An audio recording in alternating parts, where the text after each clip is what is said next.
Hello, everybody. Happy New Year. Welcome back to the Off the Woodwork Podcast. I'm Matt Perry, joined by Stephen Hall and Anthony Milne. And 2020, this will come out in the future. So by the time this comes out, 2020 will be finally over. Still 2020.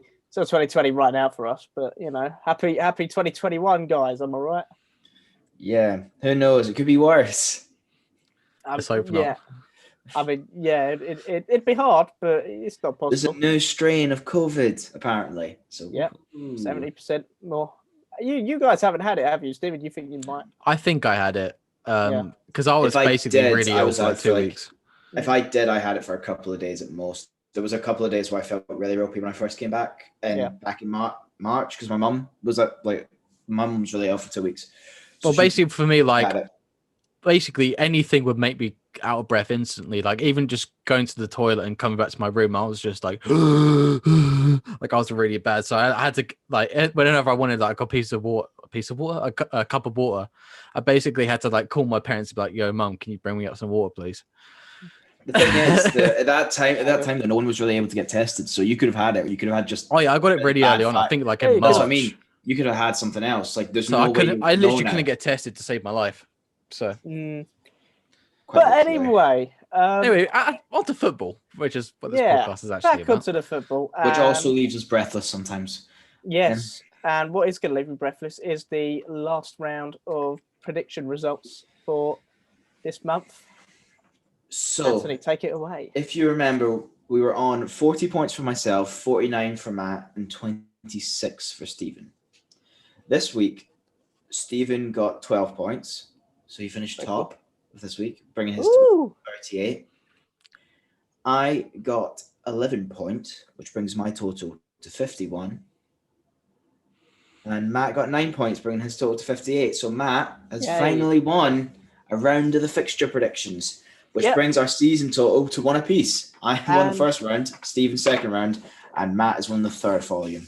There you go. And I reckon it's only going to go up from here for me. So, looking at the next round of predictions, well, we've only got a small one. games. It's a small one. I say small. It's smaller compared to the last recent weeks. But let's crack on then and talk about some of the team/games. And the first team I want to talk about is one that is unfortunately quite in good form, and that's Man United. They beat Wolves 1-0. They drew with Leicester 2-2, but they also beat Leeds 6-2, and they beat Sheffield United 3-2. Yeah, it was after the Leeds game when we were doing the podcast last week. We said they need to get 4 points from the Leicester and Wolves games, and they did. And to be honest, they nearly got 6 as well. Leicester, they got the goals, but Leicester are always behind. So I think United fans should be happy. They're 3 points away from Liverpool with a game in hand. It's just mad this season. It just tells you how tight it is. 5 games ago, you could have been sort of not doing well. They're all gunning for his head. 5 games later, because the league is just so tight. Chelsea as well. Like start of the month, we were talking about Chelsea's been title contenders, and right now we're not even thinking of them. Yeah, and they're not even that far away. Once again, Tottenham were title contenders. They lost Chelsea 2 games in a row, and now they're nothing apparently. Yeah, now Chelsea looks shite. So the Premier League is almost like the Championship this year, where one loss or one drop points can send you dramatically tumbling down or up the table. That's good result. What it seems good result like. for Brentford last night. Also, the one that we absolutely robbed Bournemouth, but I'm not complaining. The one that said it with how different this season's been to previous seasons is going into New Year last season, Liverpool were 13 points clear. This year they're only 3. Yeah, and that's a big difference. Obviously there's a few less games I think so far being played at this point, but even still, Liverpool aren't as good as they were last year. City are not as good as they were last year. United are better. Chelsea have come up a bit. Tottenham are playing good football under Mourinho, even if they're not I say good football, they're playing well. They're winning. They're getting points. Yeah. It's not attractive. Leicester are looking good as well. Southampton are looking good. Yeah, you got a bunch of teams Leicester that are looking really good 75% of the time. The other 25%, they look absolutely atrocious. You'll need to be good 75% of the time to get into the top 4 at this rate. So back to Man United then. I'm Man United title contenders. I'm gonna let Steven take this one first. I think they're in the conversation. I don't necessarily think they're favourites. I definitely think they're probably favourites to finish top 4 at the moment. And I say at the moment. But the thing is with Man United is they're getting points, but they're not exactly being too convincing. Like I watched the Wolves game and they did not deserve to win that game. That was a 0-0 all over. It was a terrible, terrible game. Neither side really looked like scoring apart from obviously in the 93rd minute, Rashford just pulled the goal from out of nowhere. So, but the thing is, it doesn't matter. What it takes. Yeah, it doesn't matter if you play well or not. I mean, they're winning, so fair play to them, but they're not convincing. That's the thing. If they do get top 4, it might be a little bit undeserved, in my opinion, but I mean, the results speak for themselves, so fair enough. Yeah, I mean, I don't know if I'd say undeserved, because I think if you're good enough to finish top 4 and you're getting the points, then you do deserve to be there, regardless of the football you play, whether it's attractive or unattractive. But United have they've got like I say, Liverpool last season, they weren't playing brilliant football and being the best team every week, but they were winning. They were getting goals in and they weren't conceding and they were winning. United, even when they're not playing well or maybe they don't deserve to win, they're still getting the points, which means they're going to continue progressing up the table. I don't see it's different. Obviously, I do not want United to win the league.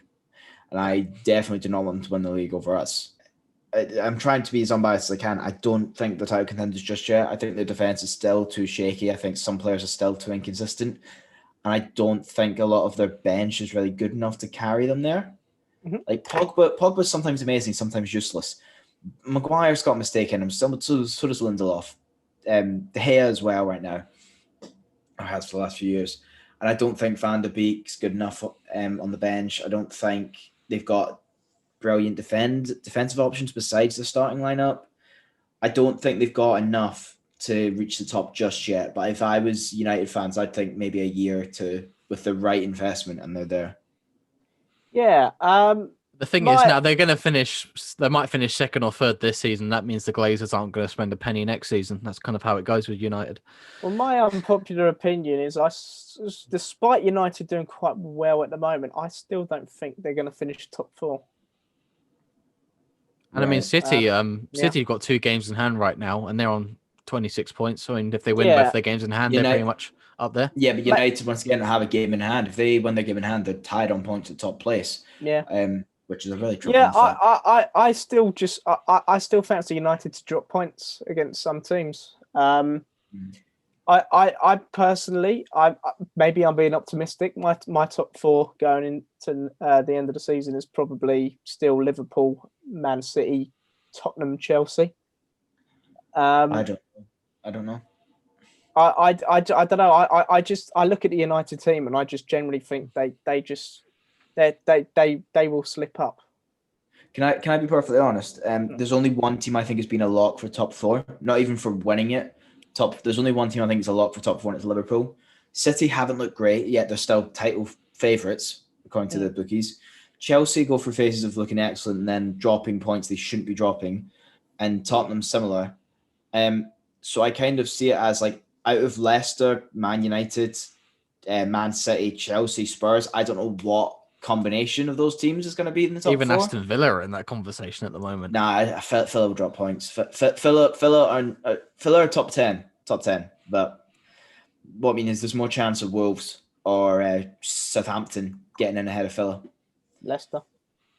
I mentioned Leicester. But like I say, Leicester, Spurs, Chelsea, City, United, those 5 teams are competing for the last 3 spots. And I don't know which combination of the 3 get in, whether it's United, City, Leicester, or United, City, Chelsea, or Tottenham, Chelsea, City, or I don't know. I think City and Tottenham will.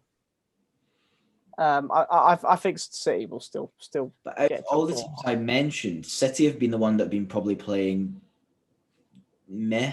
But I mean, it's just that City team under Guardiola with the quality they still have in their squad. Even though Man United haven't been playing that well either, they've been picking up points, and City have been doing quite. I think people don't realise how well City are doing at the moment just because they're not smashing teams 5-0 every week. I mean, they're not playing it. They're not playing it to standards they set though. They're playing poor for their standards. I mean, to be fair, so are Liverpool really at the moment. I mean, 2 draws in a row. I mean, yeah, but to be honest, like I say, West Brom kind of Sam Allardyce plays some of the most unattractive football ever. I mean, they did leak 5-0, 5 goals against Leeds. So yeah, but that's a game that he would have expected to try and like when Liverpool needs are 2 different games. At Leeds, he'll fancy himself to maybe try and get a point or 2 or 3. I don't know why I said 2 points. You can't get 2 points. But Liverpool, West Brom know they've got to sit back, otherwise they lose. I learned you can get 2 points in the Papa John's Trophy. Oh, that notoriously big trophy. Is that a question spoiler for later or something? No. Yeah. Because I'm doing a Sunderland career on Football Manager, and if you draw a game in the group stage, you go to penalties, and whoever wins the penalty shootout gets 2 points. There you go. But like the one thing I will say, just with regards to Liverpool's 2 draws, Thiago's back. Great to see him back. Hopefully he has more to do and gets to play more than one game at a time without any other player in the Premier League trying to end his career. Oh, that'd be nice to watch. I think January can't come sooner enough for Liverpool. They need maybe 1 or 2 signings just to plug some holes at the moment. They won't go for it. They'll maybe get a centre back. They won't go for 2 signings. This has never been Klopp at Liverpool's way. Never. They've it's like under Klopp, they do their business in the summer, or they do their business beforehand and announce it. They don't panic buy. Like Liverpool, when there was the whole tapping up Van Dijk scandal and they couldn't get anyone in the summer, they didn't panic buy someone else. They waited for their man and got him. Same with Alisson. Same Could with they try and maybe a year in advance? They wait for the player they want and then they get them. They don't rush. Do you think they could try and offload Wijnaldum just to get a fee for him before he potentially leaves? Who's going to buy him in January when he's free in the summer? You know what I mean? I mean, that's fair enough. But I mean, if a team really needs him right now, to be honest, with the rate of injuries we've got right now, we need him. He's one of the fair few players. He's one of the fair few players that hasn't been injured so far this season. Every player has went down to some. Like Trent was injured for a bit. Henderson, Salah, Matip, Fabinho, Gomez, Van Dijk, Alisson, Thiago. They've all been injured at some point. This Milne, Shaqiri, all of them, Jota, have been injured at some point this season. And then Robertson went down last night, and I was like, oh God, not again. But he's okay. So there we go, people. Talking about Man United, and we've somehow turned it into Liverpool. Right, we're going to move on now, and we are going to talk about... who do I fancy? What about that team from London that plays in blue that was supposed to continue putting the misery on Arsenal and drop the ball? I couldn't tell you much about Queen's Park Rangers' recent results, to be honest. Let's talk about Chelsea then. So we had 2 games over Christmas. I predicted 2 wins for both of them. We had Aston Villa and we had Arsenal. I think so did I. I think we all as well. I think we all predicted 6 points.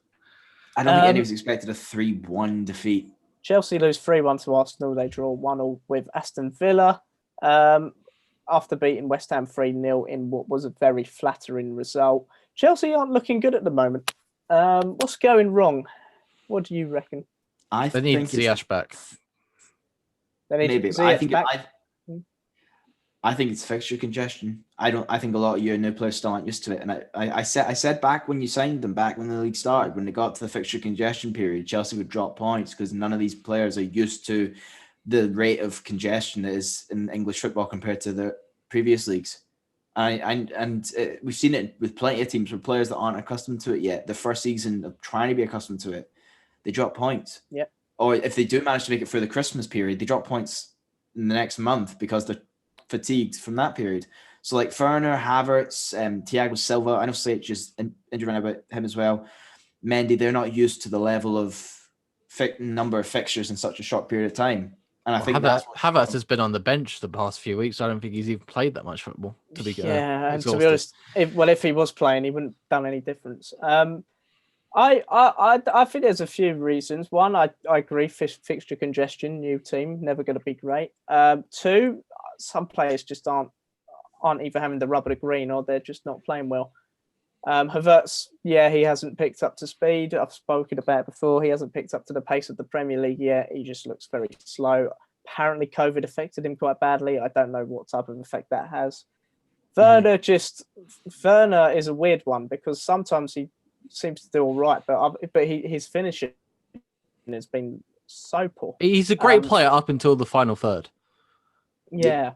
Obviously, Ziyech not being there. Our best football this season was when Ziyech was playing. So that's a shame. I've also got to put a bit of blame on Lampard actually, because I think he's I think he's made a lot of mistakes, especially in that Arsenal game. The big mistake was for me playing Reece James, because he just clearly wasn't fit. He had his worst game against Arsenal since Alphonso Davies tore him a new pass against Bayern Munich last season.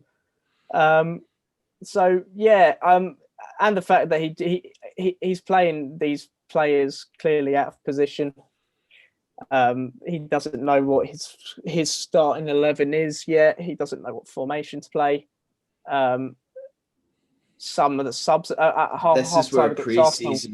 This is where preseason really helped him, where he could mess around with the players and try different formations and starting lineups, and he's having to do it on the fly in the middle of a season, and it's showing. I don't think Lampard's actually changed the formation at all this season. I think he's played the same formation every match. No, but he's moving everyone else around though. Yeah, that's what I meant. He did a bit of 4-2-3-1, I think, at one stage, but it's mostly been 4-3-3. Jorginho came on at half time against Arsenal and was absolutely hopeless. And again, I change his penalty. he just needs to come off penalties. He needs to come off penalties. Everyone knows the start step.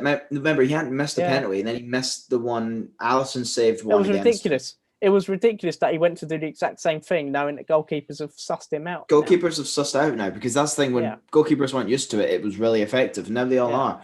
Leno, good save. In fact, I hate this in general now. Penalties, players stopping before they hit it.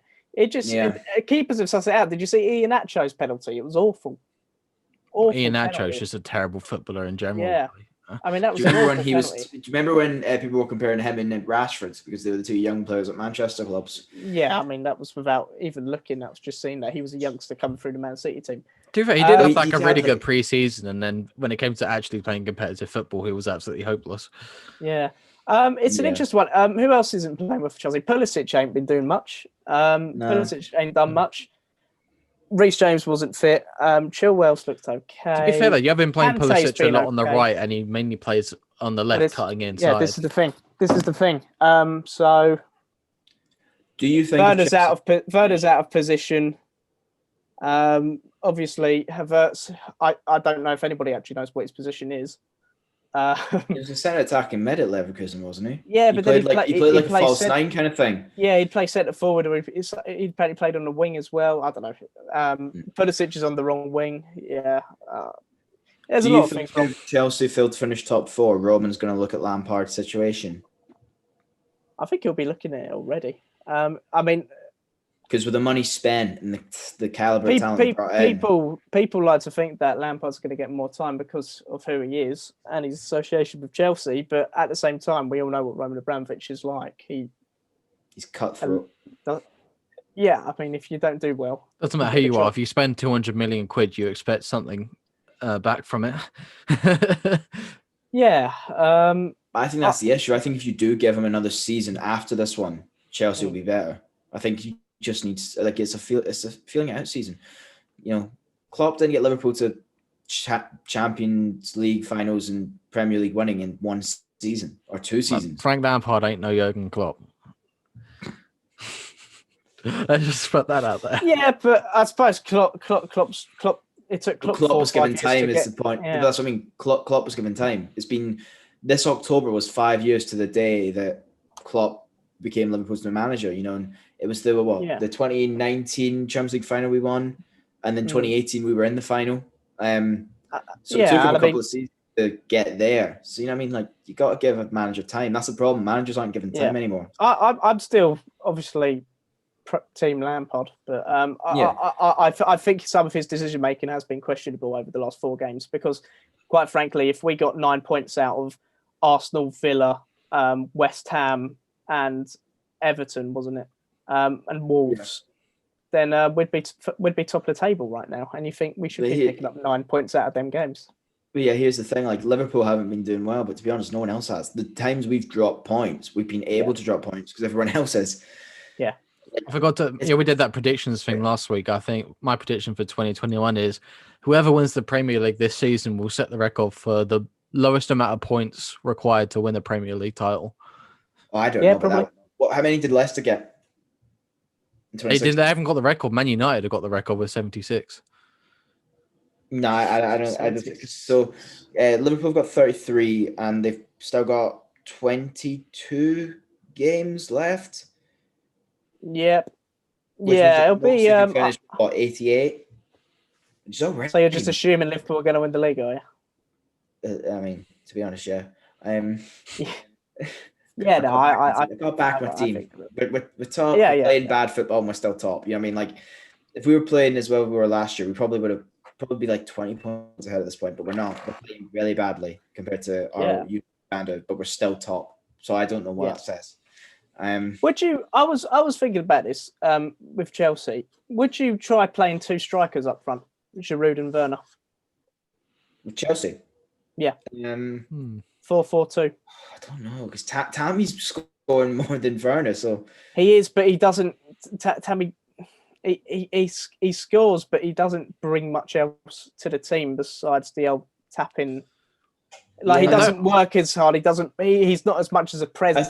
I think Werner and Giroud. I think Werner and Giroud or Werner and Abraham, because Werner does all the work and then he can head it to the other guy who taps it in. Yeah, that's what I'm saying. But Giroud's hold-up play, putting it onto Werner, that for me would work. Well, I think historically Chelsea have always been that club that always wants to play the one striker for. Like even before it was cool, Chelsea were doing the one striker formations. Yeah.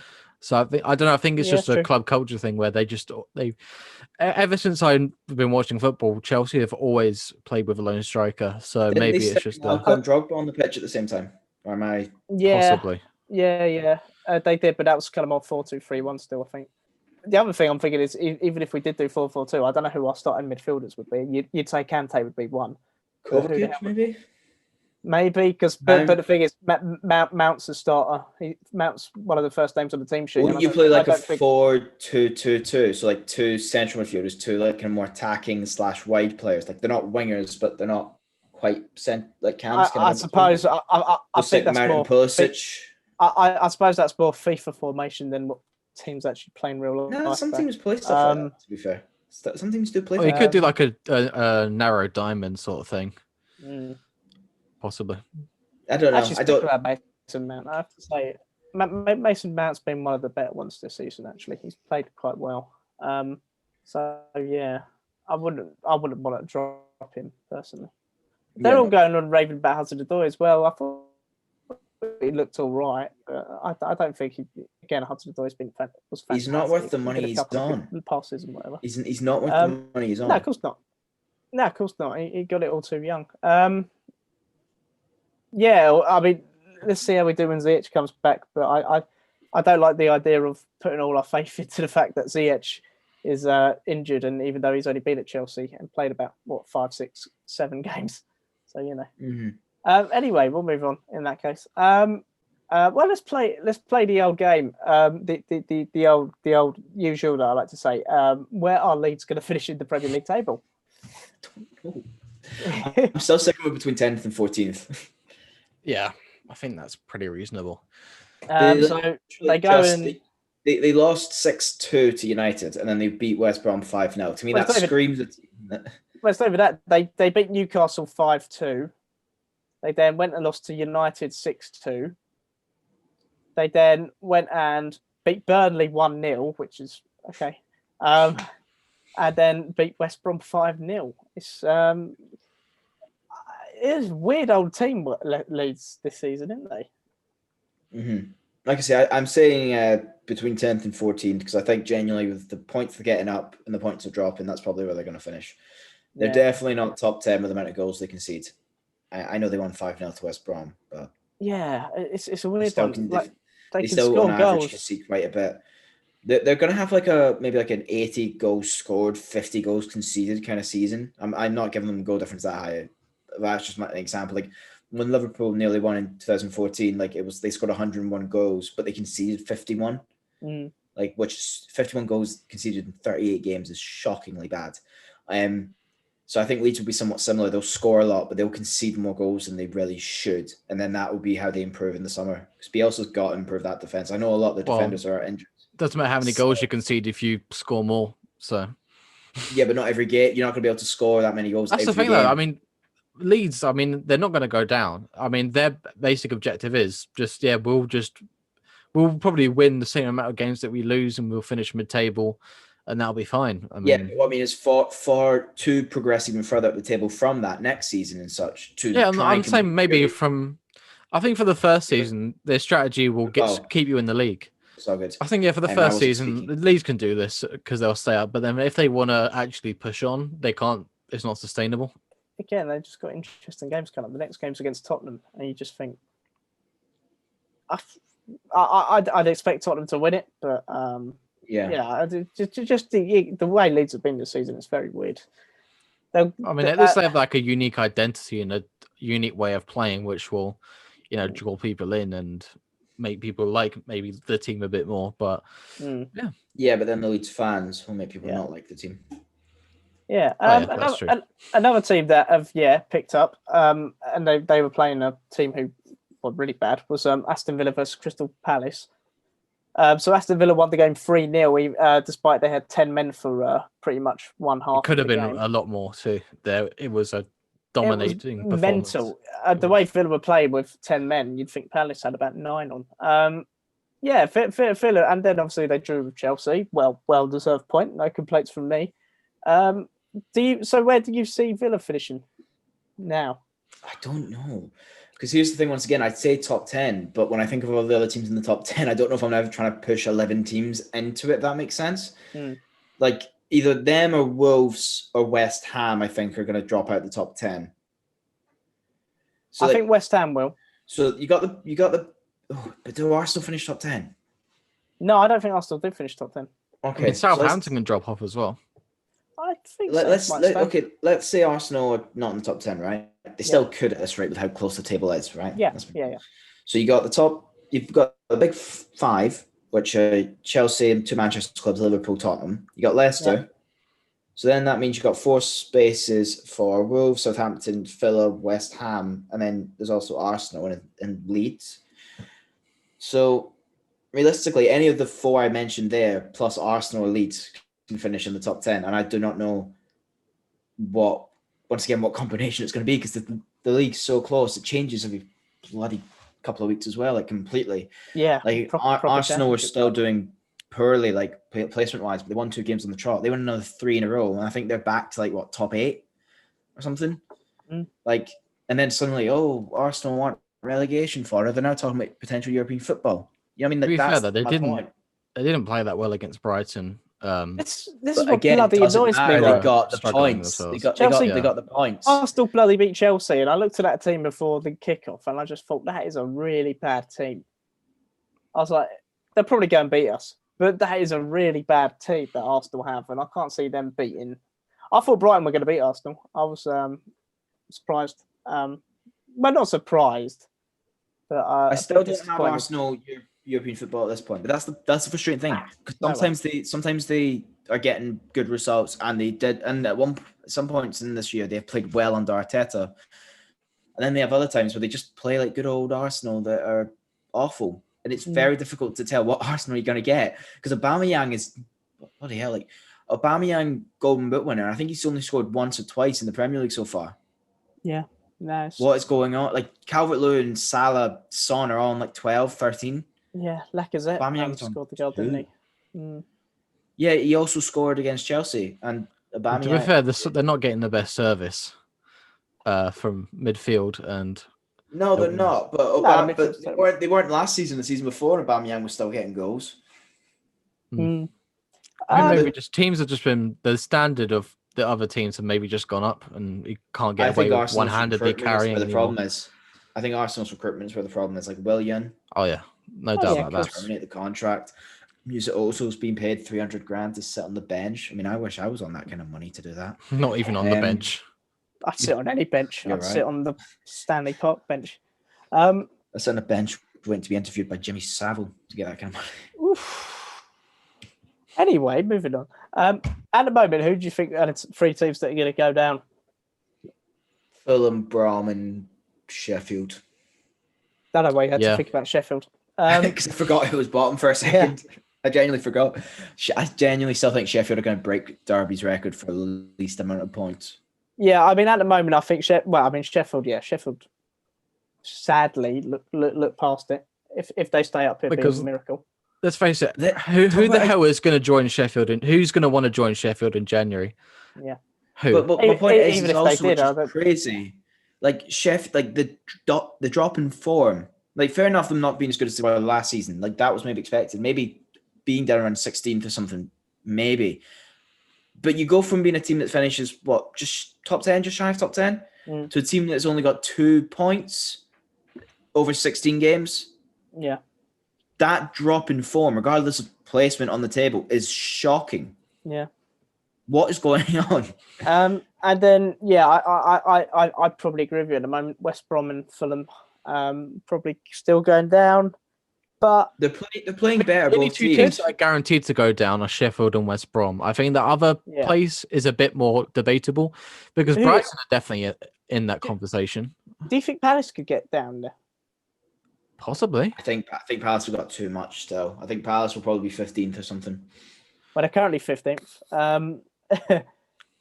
I think Burnley are on their way up. I think they're definitely. I think Palace haven't won one in their last 5. I don't see why Palace might not get.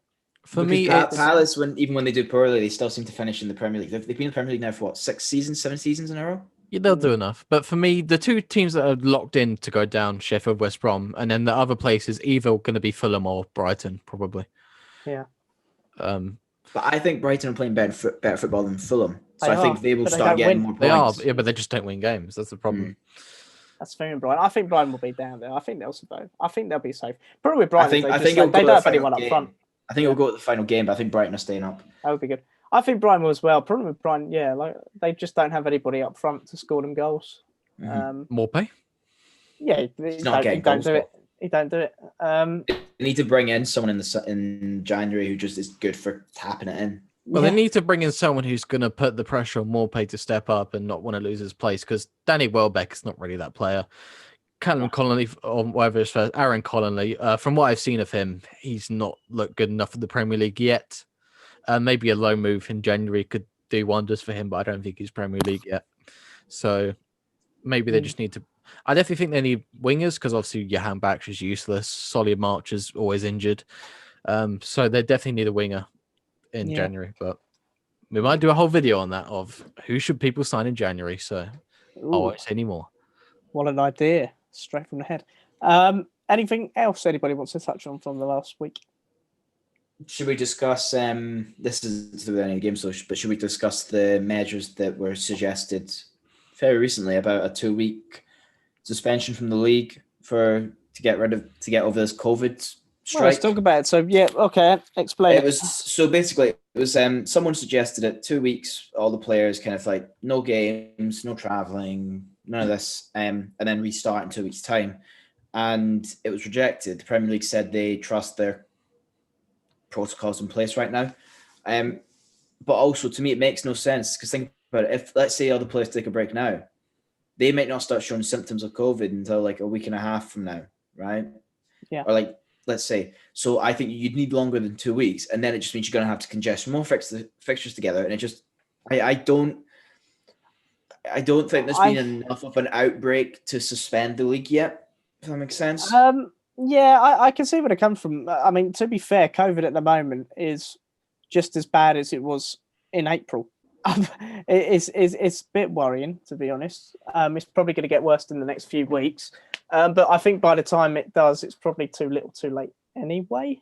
And I think people it's also the weather in a way because people tend to be around this time of year as well. I'm seeing people on Instagram at house parties last night. I was like, "What are you?" I didn't want to say anything. No comment. But yeah. Bloody hell! I was like, "Are you?" I didn't want to say anything. I was losing my faith in humanity. But anyway, it's bad. But like I said, I mean, actually, the COVID cases besides Man City and Fulham at the moment. I don't think delaying it by 2 weeks is going to do much. That's my point. Yeah, 2 weeks to me doesn't really solve it. Like you'd have to take a longer break of like a month, let's say, for it to actually be worthwhile. And then that's got a detriment to a lot of other factors. I mean, it could be a unintended winter break almost. I mean, a lot of other leagues have a month off, so we can, even though it's not planned, we can say, hey, we can just have the month off like like the Bundesliga does. But the thing is, the players will still have to be training during this 2-week break, so they're still going to be around each other. So it's not, you know what I mean? Like, if you think about it, you can't just go 2 weeks where they're not doing anything and then go straight back into playing football. Yeah. So then you need to have another like couple of weeks of them training together. So if it's only 2 weeks, they're still going to have to be training. They're still going to be in contact with each other. So it's a waste of time. What were your views on the Man City, Everton, and Tottenham Fulham games being postponed?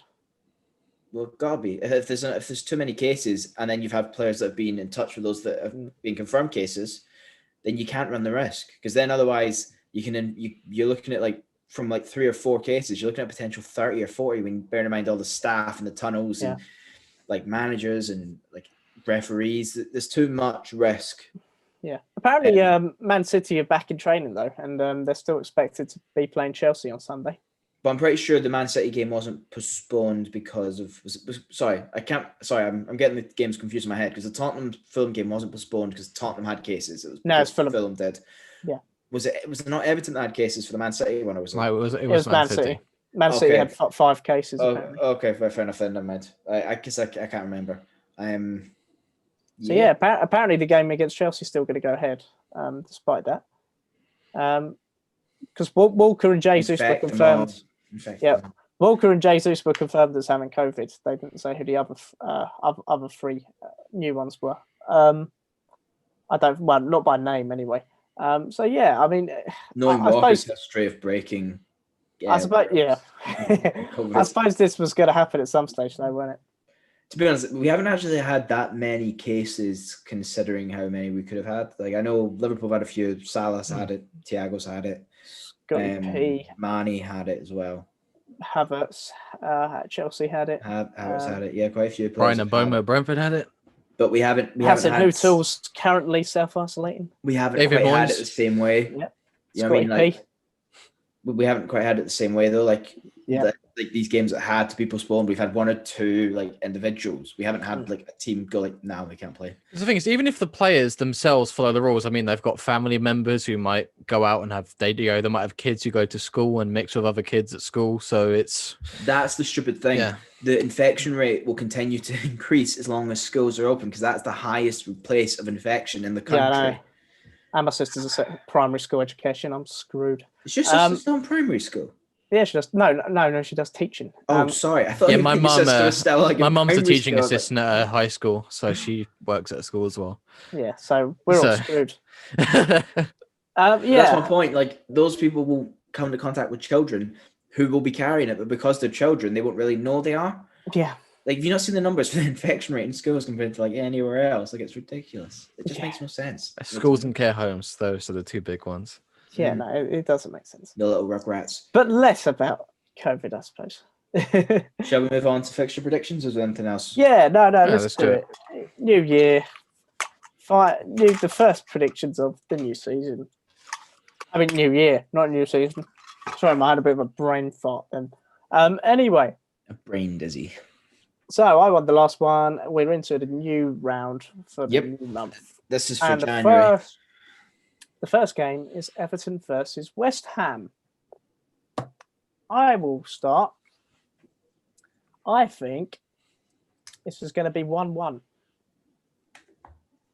I'm expecting a nice, lovely not ball draw, just a draw, really. I think it just screams draw. Stephen? I'm going to go 2-1 to Everton. Yeah, I don't think it's going to be the prettiest game of football we've ever seen, but I think Everton have got enough to win this game, but it could go either way. Pickford and Carson are playing. But, yeah. Everton have been, I think Everton won 5 in a row, haven't they? They've been doing pretty well recently. It can't be 5 in a row. I think it might be 3 or 4 in a row, but I don't think it's 5. Well, obviously their game was postponed. They beat Sheffield. Mm-hmm. They beat Arsenal. Yep. They beat Leicester. So that's 3. They beat Chelsea. They Drew with Burnley. Okay, Ah, so they won They've four in a row. They've won and 4 in lost a row. and lost to Leeds. So 4 in a row. Yeah, so that's going for 5 in a row. That'd be pretty And West Ham impressive. have dropped off a bit recently. So Yeah. Yeah, it's true. That'd be impressive if they get 5 in a row. But they're not going to get it because it's going to be 1-1. I have went with a similar thought process to Matt. I think this is going to be a draw, but I went for 2-2. Both teams have scored quite a bit this season, but both teams have a bit of a leaky defence, so yeah, 2-2. Nice. 2 teams also on good form. Man United versus Aston Villa. Anthony, back to you. I have went 3-2 to Man United. I think they'll win this one, unfortunately. But once again, their defence is known to be a bit leaky or switch off. So 3-2. Yeah, 3-2. yeah, Man United have been playing pretty well recently. So logically, that means they're going to go and lose this game 3-1. You have them losing 3-1. 3-1 to Villa. Yeah. Mad. Interesting. On that note, I've gone for Aston Villa to win 2-1. Because it's at Old Trafford. Imagine the Liverpool fan backing United to win. Start of the season, Man United weren't doing great at home, and Aston Villa, I think, are going to do them.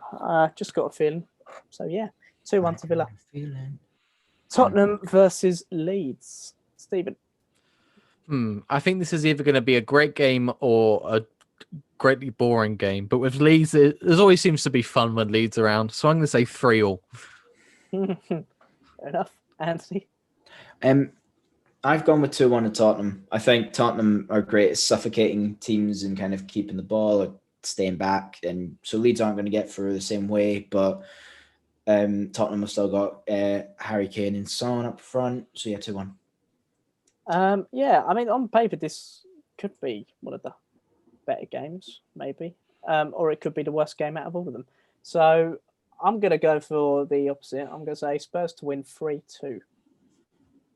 How's that the opposite? I said Spurs to win. No, sorry, I meant it's opposite of a boring game. Right. Oh, right. Okay, sorry. Sorry. Sorry. So yeah, Crystal Palace versus Sheffield United. I am going to go for Sheffield to get 1 point. It's going to be 1-1. Yeah, I don't think this is going to be the game of the week. But I think Palace will eke it out 1-0. Not a very pretty goal, but maybe like a Benteke header from a corner or something. Not an amazing win, but an important 3 points to Palace. Fair play. I've gone exactly the same as Stephen. I've gone 1-0 to Palace. I think once again it will be a pretty goal, either from a corner or a penalty or something controversial. But yeah, I think Palace need to start getting some points on the board, and this is the perfect game to do as well. Yeah, but I don't think Sheffield will. That's the thing. I think Palace need to and will. Fair enough. Brighton versus Wolves. Stephen. Yeah, I think this is going to be 1-1. Without Raul Jimenez, Wolves just look completely impotent up front. But I still think Brighton haven't been defending that well recently. Ben White has been a bit disappointing, I think, in my opinion. So I'm going to say it's going to be 1-1. Yeah, I think if Raul Jimenez was back and fit, they probably would win this game. But Fabio Silva's not good enough yet. I mean, he still needs time. He's only 18, but right now he's not good enough. And without a decent striker, they just haven't looked good. Yeah, I have to. Considering Fabio Silva's 18, I personally think he's done okay for what can be. I think he just got thrown in too quickly. Yeah, of course. For what he can do, I think he's done okay. Yeah, but once again, he's not really who you want to be leading your line right now. No, of course not. Which is why I am going for Brighton Wolves to be 0-0. It's a bit bold putting Wolves down as not scoring, but yeah. They haven't been scoring much recently. I think most of their games have been no goals or 1 goal. The one who's looked crap is Traore. He's looked crap. Traore's very poor compared to his standard. I think he just came out from a foot injury though, so that might have taken a yard of pace off him. Yeah. And I don't think he's scored in over a year. But yeah, anyway. No. He scored. He scored in January or Feb or something. He hasn't scored since we came back from the first break. Once again, I could be wrong there, but I don't recall him scoring since then. Yeah. I've gone with Wolves to win this one 2-1. I know they are without Raul Jimenez, but they still have a lot of other good players on that pitch. You know, you got Podence Neves, quite well. Podence. You do have Traore, who even though he's been a bit poor, you never know. He's got Matinho, Neves, as I already said, but you've also got good defenders from corners who can win aerial duels. So yeah, I'm going 2-1 to Wolves. Fair game. West Brom versus Arsenal. Anthony, back to you. Well, Arsenal on a good run of form. They beat Chelsea. They beat Brighton. Even though they're not playing well, they're getting points. And they're coming up against Sam Allardyce, so I'm predicting 1-0. Fair game. I am reluctantly going to say Arsenal to win 2-1. And I'm going to say 1-0. Not a classic by any means, but as 1-0 we've seen to against Arsenal. 1-0 to Arsenal, yeah. I think it's going to be, again, not the best goal in the world, but it'll be a goal and they'll get their win. And yeah. 1-0. Not great, but Okay. hey-ho. Yeah. Burnley versus Fulham. Two teams that have slightly picked up form. Obviously, Fulham's last game, they drew 0-0 with Saints. And Burnley, have just been winning more in general.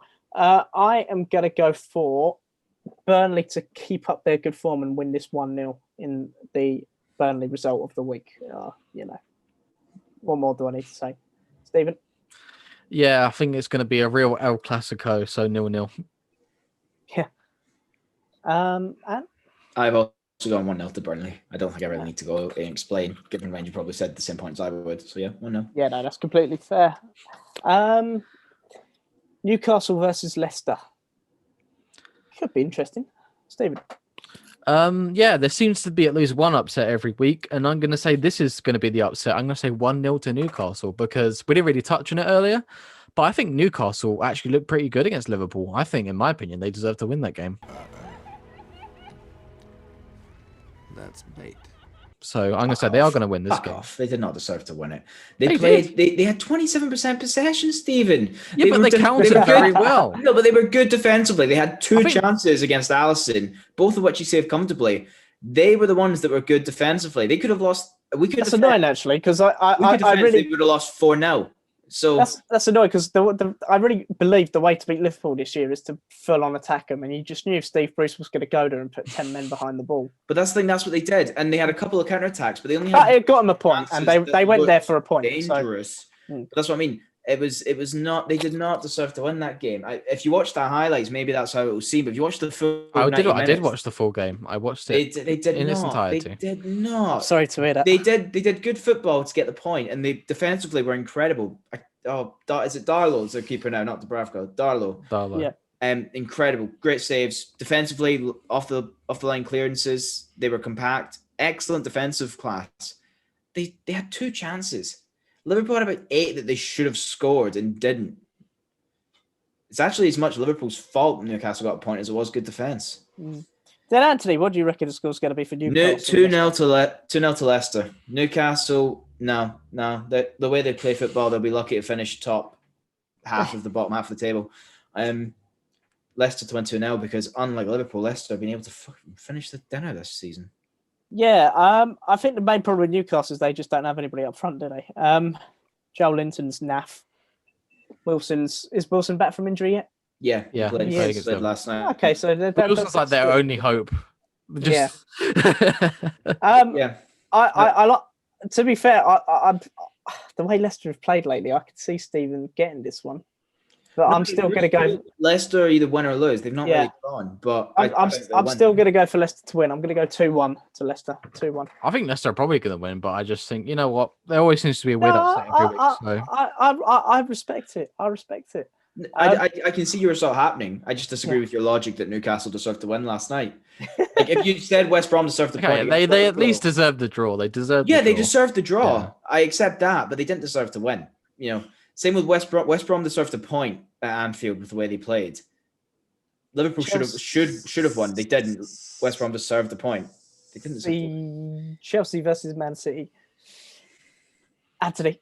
Of course, you come to me first for this one. Yeah. Due to Chelsea's recent inconsistent run of form, even though Man City were missing a few players, I still have Man City to win this one. I have Man City to win 2-1. Man City to win 2-1, I'm afraid. Stephen? Yeah, these are two teams who have a lot of good attacking threats. They can turn it on if they want to, but I don't think they will. I'm going to say 0-0. I read that. I like Stephen's predictions this week. Right, I am obviously going to back my team, but in reality, I don't think we stand a chance of beating Man City. But Chelsea are going to win 2-1. because whenever I don't expect them to do anything, they sometimes turn up. So Yeah, but you predict them to win though. yeah, because I've got to back my team. But that's what I mean. You say when you don't expect them to do anything. I'm backing my team on here. But you expect them to win. Reality, You expect them to win, so they won't win now. I don't think they're going to win. But I'm putting Chelsea to win 2-1 because that's what I do. And last but not least, Southampton versus Liverpool. This could be a good game. We'll come to you last, Anthony. Stephen. Yeah, I think it could be a good game, but again, I don't think it will. I think it's going to be a game that, I mean, I said it was going to be 8-0 against Newcastle. That didn't bloody happen. The reason you did is because they'd won 7-0 against Palace. Like, your reasoning was because they just went and scored 7 like a couple of days before. But Southampton on Crystal Palace. Let's put that out there. So I'm going to say Liverpool have been by definition nothing. They are not Crystal Palace. Liverpool, the one result Liverpool seem to really like at the moment is 1-1. So I'm going to say it's going to be 1-1. Okay. Liverpool have been picking up a lot of 1-0s. I am going to go for Southampton to win 3-1. Southampton, that's my wild card for this week. Southampton to beat Liverpool 3-1. Anthony. I've gone with Liverpool to win 3-1, and I'll Jay explain Adams why. hat-trick. I'll explain why. Yep. So Liverpool have dropped points this season, right, to quite a few teams. But whenever they come up against a team that's doing well or in the top half of the table that isn't named Aston Villa, we beat Arsenal when they were in the top half of the table. We beat Chelsea. We drew at Man City. We beat Wolves, beat Leicester, we beat Tottenham. All teams that people went, Liverpool will slip up here because these teams are playing well. It's been against teams we should be beating who are lower down the table. We've been dropping points. Against teams that are like around us. And Everton, we should have got the points even though it was a draw because VAR is bullshit. But Saints, top half of the table, they're doing well. So I expect Liverpool to show up for this one and win because that's been what they've done so far this season. Against teams that are more difficult opponents, Liverpool have won. Against teams they should be easily, they've dropped points. So, 3-1 to Liverpool. Salah and Mane will be angry they did not score against Newcastle, and no one is as efficient as an angry Mohamed Salah. He was pissed he didn't start against Palace and he scored 2. So Southampton masterclass incoming. Theo Walcott, he's going to score. You also, I think you guys with all the Obafemi, if he's still at Southampton, he'll come on. With all the times you predicted Liverpool to concede a lot of goals, you guys seem to forget that Alisson is the one in goal. I said they're only going to concede 1. I keep it. We all can. Yeah, but you've had other results before. You think they'll lose 3-0. If I keep predicting Liverpool to lose, eventually they're going to lose. I mean, you predicted them to lose to Villa, and they did.